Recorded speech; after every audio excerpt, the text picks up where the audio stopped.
আসসালামু আলাইকুম বন্ধুরা। তো আপনারা সবাই ভালো আছেন? তো দেখতে পাচ্ছেন এমন একটা জায়গা বেড়াইতে আসছি, তো প্রাণ ভরে যায়। নদীর কলকালানি পানির শব্দতে মনটা জুড়ে যায়। তো যাদেরকে অনেক চাকরি বাকরি করেন, বাসায় বন্দি থাকেন, তো আপনারা চাইলে যে কোনো জায়গায় বেড়াইতে যাইতে পারেন। বেড়াইতে গেলে আপনাদের মন অনেক ভালো থাকবে, মন মানসিকতা।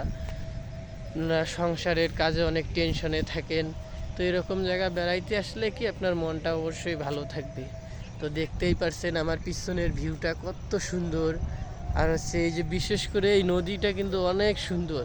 এই পিছনে যে স্টিমারটা দেখতে পাচ্ছেন, এই স্টিমারটা বিশেষ করে অনেক ভালো। তো অনেক দূরে যায় এই স্টিমারটা, হচ্ছে মিরপুর 11 যায় কাঁচামাল নিয়ে।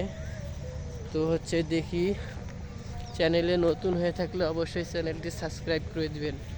তো বন্ধুরা, আমার এরকম কোনো সামর্থ্য নাই যে স্ট্যান্ড, ক্যামেরার স্ট্যান্ড কিনে ভিডিও করব। মোবাইল দিয়ে ভিডিও করতেছি হাত দিয়ে। দেখুন কত সুন্দর শাক, এই যে মিষ্টি কুমড়া শাক। আমরা টাকা দিয়ে এগুলো কিনে পাই না, কিন্তু এই জায়গার লোকজন খায় না। দেখতেই পাচ্ছেন মিষ্টি কুমড়ার স্বাদ। তো এখানে অনেকেই আসে, 20-30 জন আসে একসাথে বিরিয়ানি খায়, যে দেখতে পাচ্ছেন। আর এই যে আরেকটা জায়গা দেখাচ্ছি, এই যে পিছনে দেখতেই পাচ্ছেন কত সুন্দর জঙ্গল। তো এরকম ভিডিও পেতে চাইলে অবশ্যই চ্যানেলটি সাবস্ক্রাইব করবেন, সাবস্ক্রাইব করে পাশে থাকবেন। দেখতেই পাচ্ছেন অনেক সুন্দর। আর হচ্ছে এখন আপনাদেরকে যেটা দেখাবো সেটা হচ্ছে, দেখুন কিভাবে করলা ক্ষেত তৈরি হয়। এটা হচ্ছে করলা ক্ষেত, এখানে করলা ধরবে।